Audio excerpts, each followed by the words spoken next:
Messi 2 গোল পেয়েছে, Mbappe 2 গোল পেয়েছে এবং হালান্ড 2 গোল পেয়েছে। আজকে রোনালদোর উপর বাড়তি কতটুকু প্রেশার থাকবে? রোনালদোর আসলে ইন দ্য ফার্স্ট প্লেস, এটা আমি মনে প্রাণে বিশ্বাস করি যে এই ওয়ার্ল্ড কাপটা তার খেলা উচিত হচ্ছে। লাস্ট 10-11 ম্যাচে গত লাস্ট একটা সহ রোনালদোর গোল নেই। স্টার্টিং 11-এর জায়গাটা উনি ডিজার্ভ করেন পর্তুগালে। কেন রোনালদোকেই গোল পেতে হবে? পর্তুগালের মিডফিল্ডটা one of the best in the world. পর্তুগালের একটা বড় জয়ের থেকে একটা জয় জরুরি। এই ওয়ার্ল্ড কাপে মেসি কি আগের ওয়ার্ল্ড কাপের চেয়ে বেশি রিদমে আছেন কিনা? 2026 ফিফা বিশ্বকাপ উপলক্ষে টাইমস অফ বাংলাদেশের বিশেষ আয়োজনে সবাইকে স্বাগত। আমি মোস্তাফিজুর রহমান প্রান্ত আছি আপনাদের সঙ্গে। আমার সঙ্গে আজ রয়েছেন টাইমস অফ বাংলাদেশের স্পোর্টস এডিটর রুবাইদ ইফতেখার। রুবাইদ, আজকে ক্রিস্টিয়ানো রোনালদোর পর্তুগালের ম্যাচ, কিন্তু গতকালের আমি যদি চিন্তা করি, মেসি 2 গোল পেয়েছে, এমবাপ্পে 2 গোল পেয়েছে এবং হালান্ড 2 গোল পেয়েছে। আজকে রোনালদোর উপর বাড়তি কতটুকু প্রেশার থাকবে? ডাবল ফোল্ড, কারণ প্রথম দিনও কিন্তু একই অবস্থা ছিল। মেসি হ্যাট্রিক করেছিলেন, রোনালদো, এমবাপ্পে এবং হালান্ড জোড়া গোল করেছিলেন। রোনালদোর আসলে ইন দ্য ফার্স্ট প্লেস, এটা আমি মনে প্রাণে বিশ্বাস করি যে এই ওয়ার্ল্ড কাপটা তার খেলা উচিত হচ্ছে না। লাস্ট ওয়ার্ল্ড কাপই তার সোয়ান সং হয়ে যাওয়া উচিত ছিল। এই ওয়ার্ল্ড কাপটা খেলার কারণে যেটা হয়েছে যে তিনি নিজের উপর বাড়তি প্রেশার নিয়ে নিচ্ছেন। Is a champion player, no doubt.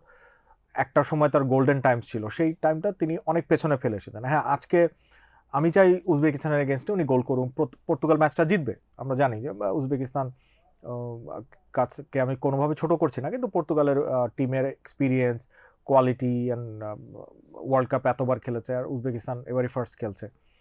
আপনি ম্যান টু ম্যানও যদি হিসাব করেন, no wire near Portugal. But আজকে যদি রোনালদো গোল করেন উজবেকিস্তানের সঙ্গে বা পর্তুগালের সঙ্গে, আই হোপ যে এটা তার কনফিডেন্সটা, এবং এখন যে তার একটা স্লাম্প পিরিয়ড চলছে, স্লাম্প বলাই ভালো, বা স্লাম্পের থেকেও এটা বাজে, মানে ইন্টারন্যাশনাল লেভেলে আসলে he is almost dead and varied, এটা বলা যেতে পারে। কারণ ইউরো এবং ওয়ার্ল্ড কাপের মতো আসরে, যেটা বড় আসর, ইন্টারন্যাশনাল আসরে, লাস্ট 10-11 ম্যাচে গত লাস্ট একটা সহ রোনালদোর গোল নেই। তো সেই ক্ষেত্রে তিনি যে একজন ক্লিনিক্যাল স্ট্রাইকার বা ক্লিনিক্যাল ফিনিশার, তার গোল স্কোরার, তাহলে কিসের গোল স্কোরার, মানে কোন জায়গায় গোল করেন? যদি লাস্ট দুটো ওয়ার্ল্ড কাপ এবং ইউরোতে গোলই করতে না পারেন, ইট শোজ যে আসলে he is hitting his slump. He has actually not hitting, already করে ফেলেছেন। আজকে উজবেকিস্তানের সাথে যদি গোল করেন, খুব একটা যে লাভ হবে তার ব্যক্তিগত ইমেজের ক্ষেত্রে, হ্যাঁ, রোনালদো ফ্যানরা অনেক খুশি হবেন, ওয়ার্ল্ড কাপে একটা নতুন ডিমেনশন অ্যাড হবে, but I don't think it will do any good to him or Portugal. কিন্তু আপনার কাছে কি মনে হয় না যে রোনালদোর গোল না পাওয়ার পেছনে শুধু রোনালদো একাই নয়, পর্তুগালের মিডফিল্ড, ক্রিয়েটিভ মিডফিল্ড যারা রয়েছেন তাদেরও একটু দোষ রয়েছে? কারণ আমরা দেখেছি ব্রুনো ফার্নান্দেজ, বার্নার্ডো সিলভা থেকে তেমন কোনো পাস তিনি পাননি। দেখেন, ফার্স্ট থিং, কেন রোনালদোকেই গোল পেতে হবে? থিয়ারি অনরির কথাটা আমি আবারও বলতে চাই এখানে, যে it's not important for you to score, it's important for the team to score. Ronaldo যদি, আমি আবারও বলছি, আমরা এই জিনিসটা নিয়েই গত সপ্তাহে আলোচনা করেছিলাম, রোনালদো যদি সাব হিসাবে নামতেন শেষ 20 মিনিট 30 মিনিট, তার এখন সেরা সময়টা অনেক পেছনে ছেড়ে এসেছেন, 5-7 বছর আগে ছেড়ে এসেছেন। আল নাসেরে যোগ দেওয়ার আগে বলা যায় যে তিনি মোটামুটি একটা ভালো স্কোর, আল নাসেরে যোগ দিয়ে তিনি যাই করেন, ডাজন্ট কাউন্ট। সো রোনালদো এখন আসলে স্টার্টিং 11-এর জায়গাটা উনি ডিজার্ভ করেন না পর্তুগালের। এটা নিয়ে শুধু আমি না, আমরা তো বাংলাদেশ থেকে বহুদূর থেকে দেখছি, যারা আমেরিকায় বসে খেলা দেখছেন, যারা বিশ্বকাপ খেলেছেন, যারা জিতেছেন, এমন কিংবদন্তিরাও আসলে এই কথাটাই বলছেন যে Ronaldo now is a bench player. এখন উনি হয়তো 20 মিনিট, 25 মিনিট, 30 মিনিট খেলবেন, গোল পাবেন একটা দুটো, রোনালদোকে, পর্তুগালকে হেল্প করবেন। তিনি নিজে যদি স্টার্ট করেন, এবং আপনি যেটা বলছিলেন যে তাকে কেন মিডফিল্ড হেল্প করছেন, হ্যাঁ, midfield can have an off day. মানে পর্তুগালের মিডফিল্ডটা one of the best in the world. আমরা বিশ্বকাপের আগে বলছিলাম আমির আপনার এই প্রোগ্রামে যে probably the best midfield in the world. তাদের একটা অফ ডে হতে পারে। এই অফ ডের মধ্যে যদি রোনালদোর মতো একটা বার্ডেনকে টানতে হয়, তাদের ডাবল দ্য লোড। রোনালদো যদি না খেলতেন, গনসালো রামোস বা ওদের আরেকটা স্ট্রাইকার আছে, ও যদি খেলতো,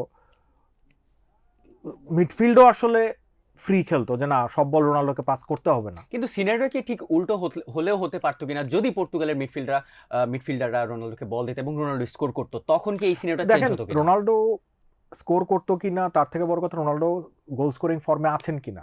তার স্ট্যাটস বলছে, তার লাস্ট ম্যাচে আপনি দেখেন যে তিনি ব্রুনো ফার্নান্ডেজের, আমি যে উদাহরণটা নিয়ে আলোচনা হচ্ছে, ব্রুনো ফার্নান্ডেজের ক্লিয়ার বলটা যেটা Bruno was in a better position, ওইটাকে তিনি বাধা দিয়ে নিজে গোল করতে গেছেন, ওই গোলটাও কিন্তু হয় নাই।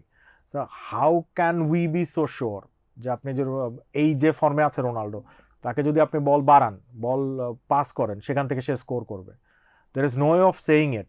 হ্যাঁ, উজবেকিস্তানের এগেনস্টে সিনারি উড বি চেঞ্জ, কারণ আজকে প্রতিপক্ষ হিসেবে উজবেকিস্তান, আমি যেটা বলছিলাম যে আপনি যদি দুটো দলের মানদণ্ড দেখেন, পর্তুগাল 1000 মাইল এগিয়ে। আজকে আই হোপ দ্য জিংস ব্রেকস এবং পর্তুগাল জয় পাক, রোনাল্ডো গোল করুক, কিন্তু এগেন মানে আজকে পর্তুগালের জয় এবং রোনাল্ডোর গোল আসলে দলটাকে খুব বেশি কিছু অ্যাড করবে না আনটিল আনলেস রোনাল্ডোকে বেঞ্চ না করা হচ্ছে। কিন্তু আর একটা ব্যাপার তো ম্যাটার করবে এখানে, উজবেকিস্তানের সাথে একটা বড় জয় কিন্তু গ্রুপের তাদের যে শেষ ম্যাচটি কলম্বিয়ার বিপক্ষে হবে, সেখানে কিন্তু গ্রুপ চ্যাম্পিয়ন নির্ধারণ করতে অনেক সুবিধা হবে। সেটা ডেফিনেটলি, কিন্তু দেখেন এগেন পর্তুগালকে শুধু বড় জয়ের তো খেয়াল না, আগে ওদের নিজেদের রিদমে ফিরতে হবে। সেটার জন্য একটা জয় মিনিমাম জরুরি। সেটা এখন 1-0 গোলেরও হতে পারে, 5-0রও হতে পারে। 5-0 হবে না উজবেকিস্তানের এগেইনস্টে। উজবেকিস্তানকে আমি এতটা ছোট করছি না। যদি হয়ে যায় তাহলে কিন্তু আপনার এই কথাটি ভাইরালও হয়ে যেতে পারে। পারে। ভাইরাল যে কোনো কিছুই হতে পারে আসলে এখন। কিন্তু সমস্যাটা হচ্ছে আমি যেটা বললাম যে পর্তুগালের একটা বড় জয়ের থেকে একটা জয় জরুরি। ওদের দলে আমরা অনেক কিছুই শুনছি, কোন দলের কথা শুনছি, মার্টিনেজ রোনাল্ডোকে বেশি ফেভার করেন সেটাও শুনছি, কিন্তু একটা জয় আসলে এই নয়েজগুলো সব ঠান্ডা করে দেবে। আপনার এই কোন দলের কথার পরিপ্রেক্ষিতে একটি কথা যদি বলি, আর্জেন্টিনা দলকে আপনি যদি দেখেন, সবাই মেসিকে সেন্টার করে মেসি কেন্দ্রিক ওই খেলাটা খেলছে। ফ্রান্সের কথা যদি আপনি চিন্তা করেন, সবাই এমবাপ্পে সেন্ট্রিক, এমবাপ্পেকে ওই কেন্দ্র করেই সবাই অ্যাটাক করছে, গোল করছে, ম্যাচ জিতছে। হালান্ডের ব্যাপারও যদি আমরা দেখি আজকে সকালের ম্যাচটি, সেখানেও নরওয়ে টিম পুরো হালান্ড বেসিস অ্যাটাকই করেছে এবং সেখানে জয়টা নিয়ে এসেছে। রোনাল্ডোর ক্ষেত্রে এই ব্যাপারটা কেন হচ্ছে না? মানে দেখেন, আমি যেটা বলছি যে রোনাল্ডো ডেফিনেটলি গোল স্কোরিং ফর্মে নেই, কিন্তু তাদের তো ওই যেই সাপোর্টটা দরকার, যেই সেন্ট্রিক, তাকে সেন্ট্রিক যে অ্যাটাকটা ক্রিয়েট করা দরকার, ওইটা কি পর্তুগাল করতে পারছে আদৌ? না, ওটা করার দরকার নাই আসলে পর্তুগালের। দেখেন গত ওয়ার্ল্ড কাপে রোনাল্ডো কিন্তু স্টার্ট করেন নাই, দলটা কোয়ার্টার ফাইনাল পর্যন্ত গিয়েছে। রোনাল্ডো স্টার্ট করলে আমি জানি না কতদূর যেত, এবং the stats speak for themselves. Ronaldo has past his prime, মানে এরকম একজন লেজেন্ডারি প্লেয়ার। আমরা রোনাল্ডোকে পছন্দ করি বা না করি, ডাজন্ট রিয়েলি ম্যাটার। রোনাল্ডোর স্ট্যাটস স্পিক্স ফর ইটসেলফ। উনি one of all time greatest goal স্কোরারদের একজন, তার জেনারেশনের one of the best players. আপনি যে টপ 5 প্লেয়ার ধরেন গত 15-20 বছরে, রোনাল্ডো থাকবেন অফকোর্স। আই গেস টপ 3 বা টপ 2 তো থাকবে। আমি এই সবটা যাই না, মানে আমি স্ট্যাটসে হয়তো সবার উপরেই থাকবেন, সেটা গোল স্কোরিং এর দিক থেকে সেটা নট আ প্রবলেম। বাট একটা খেলোয়াড় যখন আপনার টানা 10টা-11টা ইন্টারন্যাশনাল ম্যাচে ওয়ার্ল্ড কাপের মতো এবং ইউরোর মতো জায়গায় গোল করছেন না, তাকে ছাড়া দল বেটার রেজাল্ট পেয়েছে ওয়ার্ল্ড কাপে, ইটস প্রুভেন। হ্যাঁ, এটাকে তো ডিনাই করার উপায় নাই একদমই না যে অ্যাকচুয়ালি রোনাল্ডো স্টার্ট করছেন দেখে পর্তুগাল খারাপ খেলছে। মেসি, এমবাপ্পে, হালান্ডের উদাহরণ আপনি দিলেন। মেসি কি 41 বছর বয়সে আর্জেন্টিনাতে খেলবেন? Very unlikely. হ্যাঁ, এই ওয়ার্ল্ড কাপটা নিয়েই তো তার ডাউট ছিল, এবং তার ট্রাভেল করতে হচ্ছে না, অনেক যাতায়াত করতে হচ্ছে না, জন্য তিনি খেলছেন প্রবাবলি, এবং অনেকবারই বলেছেন যে আর খেলবেন না। হ্যাঁ, মেসিও যদি 41 বছর বয়সে আর্জেন্টিনার হয়ে এরকম টানা 2 বছর খারাপ খেলেন, 2টা ওয়ার্ল্ড কাপ খারাপ খেলেন, অবশ্যই তিনি বার্ডেন হবেন। Mbappe is 26-27, Haaland is 24-25, right? এই বয়সে একটা দল এরকম একটা সুপারস্টারকে সেন্টার করে দল বানায়। পর্তুগালে যখন রোনাল্ডো 25 বছর বয়স ছিল, তখনও ওরা ওকে সেন্টার করে বানিয়েছে, কিন্তু তার বয়স এখন 25 না, 41। তো ডিফারেন্সটা বুঝতে হবে। আর মেসির অ্যাবিলিটি আর রোনাল্ডোর অ্যাবিলিটির মধ্যে আকাশ পাতাল তফাৎ। মেসি যেটা করতে পারবেন, রোনাল্ডোটা করতে পারছেন না, পারবেনও না, করেনও নাই কোনোদিন। মেসি যেটা পারেন সেটা আমরা গতকাল ম্যাচে আমরা দেখেছি। এরকম একজন প্লেয়ার 2 ম্যাচেই 5 গোল তিনি হয়ে, মানে 5 গোল হয়ে গেছে। অস্ট্রিয়ার বিপক্ষে 2-0 গোলে আর্জেন্টিনা জিতেছে এবং 2টি গোলই মেসির পা থেকে এসেছে। শেষের গোলটি নিয়ে আমি যদি একটু চিন্তা করি যে 3জন ডিফেন্ডারের মাঝখান দিয়ে মেসি যে গোলটি দিলেন, এই ওয়ার্ল্ড কাপে মেসি কি আগের ওয়ার্ল্ড কাপের চেয়ে বেশি রিদমে আছেন কিনা? আই থিঙ্ক প্রেশারটা নাই, অ্যাবসলিউটলি প্রেশার নাই। এবং আর্জেন্টিনার ভেতরের প্লেয়ারদের আমরা যে কথাগুলো শুনছি, বিভিন্ন সোশ্যাল মিডিয়া আসছে, ইন্টারভিউতে বলছেন যে তারা এনজয় করছেন, এবং this is I think the কি ওয়ার্ড। মেসিকে কালকে জিজ্ঞেস করা হয়েছিল যে ক্লোসাকে ছাড়িয়ে গেলেন, রোনাল্ডো ফেনোমেনো তাকে মেসেজ দিয়েছে, তিনি আসলে বলছেন যে আসলে এগুলো আমি মাথায় রাখি না, আমি উপভোগ করছি এবং আমি এখন অত্যন্ত ক্লান্ত, বিশ্রাম দরকার। ওদের আগামী রোববার ম্যাচ, এর আগ পর্যন্ত হয়তো মেসি বিশ্রামেই থাকবেন, একদিন দুদিন হয়তো অনুশীলন করবেন, যেটা ওদের স্কেজুলে থাকে। কিন্তু আর্জেন্টিনার খেলোয়াড়রা এখন পুরো বিষয়টা উপভোগ করছেন, কারণ তাদের আর বিশ্বকাপ জেতার চাপটা নাই বা ভালো খেলে কিছু প্রুভ করার চাপ নাই। আমার মনে হয় তাদের চাপ মুক্ত রাখতে লিওনেল স্ক্যালোনি অনেক বড় ভূমিকা পালন করছেন। এটা কারণ আসলে ওনাকে নিয়ে তেমন কোনো কথাই হচ্ছে না এক্স্যাক্টলি, এখনো। কারণ দেখেন স্ক্যালোনি তো একটা বড় ফ্যাক্টরি, আরো একটা বড় ফ্যাক্টর যে ওদের যা যা প্রুভ করার দরকার, মেসির ওয়ার্ল্ড কাপে কেমন খেলেন, ওয়ার্ল্ড কাপে গোল করতে পারেন কিনা, ক্লাচ কিনা, বিশ্বকাপ জেতাতে পারেন কিনা, ও কতটুকু বড় প্লেয়ার, সব উত্তর 4 বছর আগে দেওয়া হয়ে গেছে। Very true. আর্জেন্টিনা টিমেরও, লিওনেল মেসিরও, আর্জেন্টিনার এই টিমটা গতবারের অলমোস্ট 70-80% প্লেয়ার ধরে রেখেছে। সবাই ওই প্রেশারটা ছাড়া খেলছেন এবং আপনি দেখবেন গতকাল যখন ম্যাচের শেষ দিকে ওটামেন্ডি নামলেন, নিকোলাস ওটামেন্ডি, তার বয়সে কিন্তু 38, তিনি ডিফেন্ড করছিলেন মনে হচ্ছে যে তার বয়স 25, জায়গা কভার করছিলেন অনেক, just he was so enthusiastic, charge করছিলেন, খেলোয়াড়দের সাথে ধাক্কাধাক্কি করছে, তার দরকার নাই এটা করার, কিন্তু he was doing it because he was enjoying his time. So আর্জেন্টাইনরা যদি এই মাঠে এই সময়টা এনজয় করতে পারে, ডাজন্ট রিয়েলি ম্যাটার যে ওরা আরেকটা ওয়ার্ল্ড কাপ জিতবে কিনা, সেটা অনেক দূরের ব্যাপার, কিন্তু প্রতিটা ম্যাচ যদি ওরা এনজয় করে খেলে, we will see some more great moments to come. Rubad, আমরা একদম শেষ পর্যায়ে চলে এসেছি। আমি যাওয়ার আগে আজকের বড় দুটি ম্যাচ নিয়ে প্রেডিকশন একটু জানতে চাই, পর্তুগাল ভার্সেস উজবেকিস্তান এবং England versus Ghana.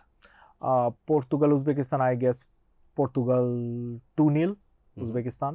I sincerely and genuinely hope যে পর্তুগাল জেতে, কারণ নকআউটে ওদের মতো একটা বড় দলকে দরকার। আর ইংল্যান্ড আর গানার, I see England scoring lots 3-1। Well, আমার কাছে মনে হচ্ছে Portugal 3, Uzbekistan 0 and England 2, Ghana 1। Thank you Rubaid আমাদের সঙ্গে থাকার জন্য। প্লেজার। এই ছিল আজকের পর্বে বিশ্বকাপের ম্যাচগুলোর রিভিউ অ্যান্ড প্রিভিউ নিয়ে। আগামীকাল আবারও একই সময় হাজির হব টাইমস অফ বাংলাদেশের ডিজিটাল প্ল্যাটফর্মে। তবে যাবার আগে দর্শকদের মনে করিয়ে দিতে চাই, 2026 বিশ্বকাপ উপলক্ষে টাইমস অফ বাংলাদেশ আয়োজন করেছে এক বিশেষ কুইজ, যেখানে অংশ নিয়ে আপনিও জিতে নিতে পারেন আকর্ষণীয় সব পুরস্কার। 22 জুনের কুইজে প্রথম হয়ে 1000 টাকা জিতে নিয়েছেন মোহাম্মদ শাহেদ। দ্বিতীয় ও তৃতীয় হয়ে 500 টাকা করে জিতে নিয়েছেন নুসরাত নিশু এবং তাওফিক আহমেদ সাইফি। পরের কুইজের বিজয়ের নাম জানতে হলে চোখ রাখতে ভুলবেন না টাইমস অফ বাংলাদেশের ওয়েবসাইট এবং ফেসবুক পেজে।